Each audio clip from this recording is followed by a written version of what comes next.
Why is there a need for organizations to particularly deal with the risk of fraud is the first question I'd like to cover. In today's challenging business environment and the uncertainty around, and also with increased legislative and regulatory requirements, there is a greater need for organizations to understand and address fraud risks. Therefore, I would like to start this discussion by stating that to think that we know and understand all risks around us is misleading. To think we can manage all of them if they hit us is an illusion. And to turn a blind eye to them is sheer foolishness. Today's corporate governance environment requires the board of directors and their committees to be proactive, informed, investigative, accountable, and most importantly, be transparent in their actions, roles, responsibilities, and communications. Investors today should feel confident that the information that is being provided by the company is relevant for assessing the company's performance.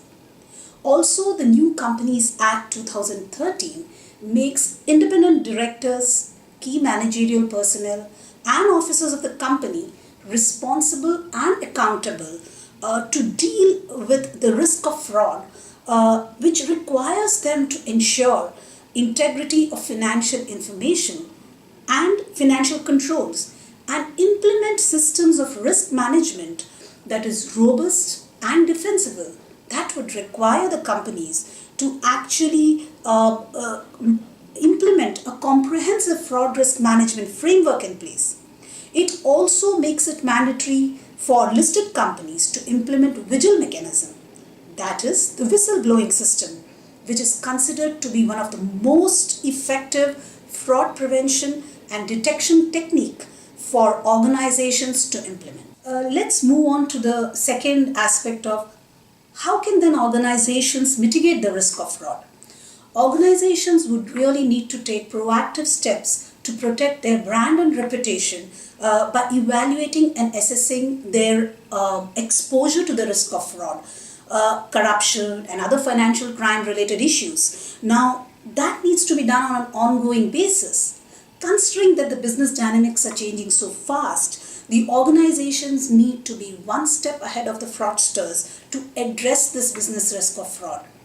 As the saying goes, prevention is better than cure, and that really is required by the organizations, and it truly applies to them as well. For this, an effective fraud risk management program needs to be put in place by organization, which means reviewing the fraud risks regularly on an ongoing basis, which would involve challenging the processes on a regular basis, aiming to identify gaps in the controls, and which is the way to go.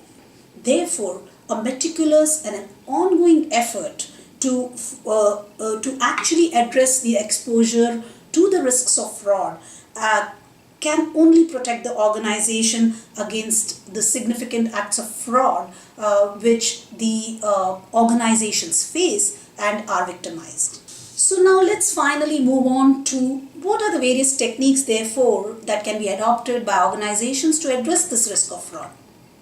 Before I move on to explain the techniques that can be adopted to address the risk, the first important part is to make the fraud risk management strategy a priority.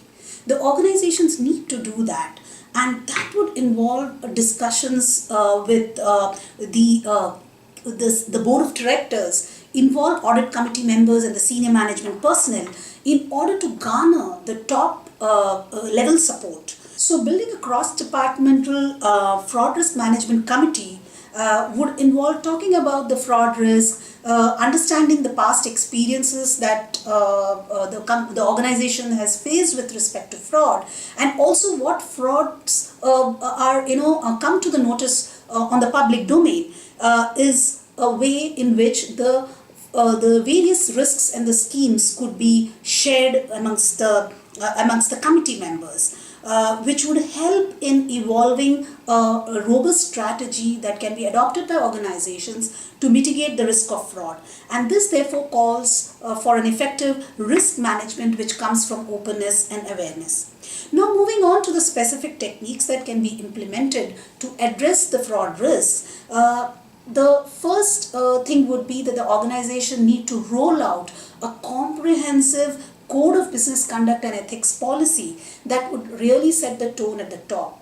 This would need to be then supplemented by communication to the employees in order to demonstrate that the top management or the senior management personnel have zero tolerance to any kind of fraud or misconduct or any unethical practices that may be indulged by anyone within the organization. Further, this would require setting up of robust systems and processes consisting of techniques that can be adopted to address the risk of fraud, which would be bucketed into three categories. One would be culture.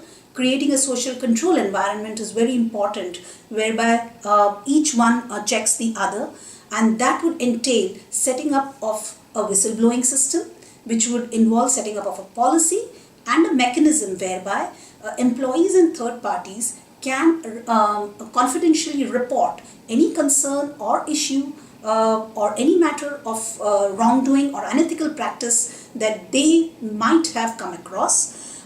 Second would be conducting employee surveys, which would involve conducting employee cultural surveys to basically assess the attitude, awareness and understanding of the employee about the code and the policy of the company, and also involve their willingness to comply with such policies.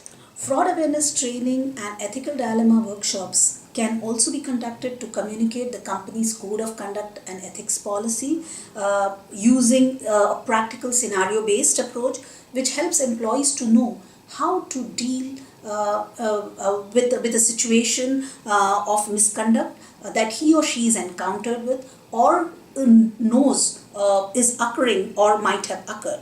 Fraud vulnerability workshops are also can emerge as a highly participative process with staff and management identifying the financial frauds and vulnerabilities for the organization. Second category would be using data and technology to analyze the data to know what you don't know could be going wrong and catch the fraud early enough. Using forensic data analytics, which is an analytical tool to prevent, detect and control fraud, can be an effective way which can be used in for high-risk transactions and in high-risk areas to detect fraud on a proactive basis. The organization should therefore use data analytics more proactively in order to identify suspicious financial transactions rather than using it in an event when a fraud occurs. The third category would be assessing controls to basically know the organization's vulnerability or exposure to fraud and build robust anti-fraud controls to fill the gaps. First step there would be to perform anti-fraud control gap analysis on a periodic basis, which would involve evaluating the processes to identify gaps in anti-fraud controls within a business process or a function such as procurement, payroll, revenue, inventory, etc. Second aspect would be conducting due diligence on employees and third parties who do business for on behalf of the company, which would entail carrying out the background checks of the individuals and entities to assess their integrity and business practices by gathering market intelligence. Third step would be developing a fraud response management program, which is very critical for an organization to develop this in order to conduct investigations prompt enough whenever an issue is discovered. An effective fraud risk management program also involves developing a fraud response strategy which is designed to allow the organization to react to various types of fraud and misconduct allegations in a measured and a consistent manner. The overreaching goal of this fraud response management plan, therefore, is to protect the organization from any sort of financial, reputational, or any sort of legal risks that can be associated when an incident of fraud occurs.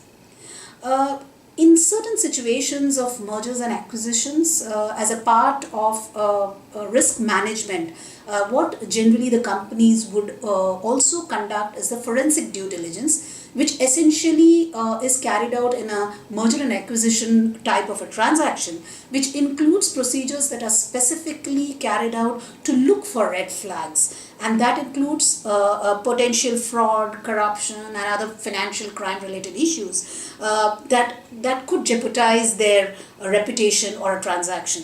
If and when a problem is discovered by conducting a forensic due diligence, it can definitely affect timing, structure, and pricing of the transaction or the deal itself.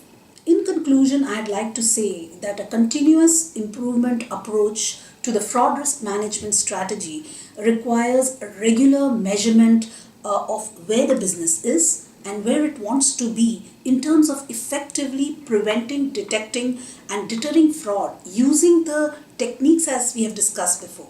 We call this approach as diagnose, detect, and respond strategy.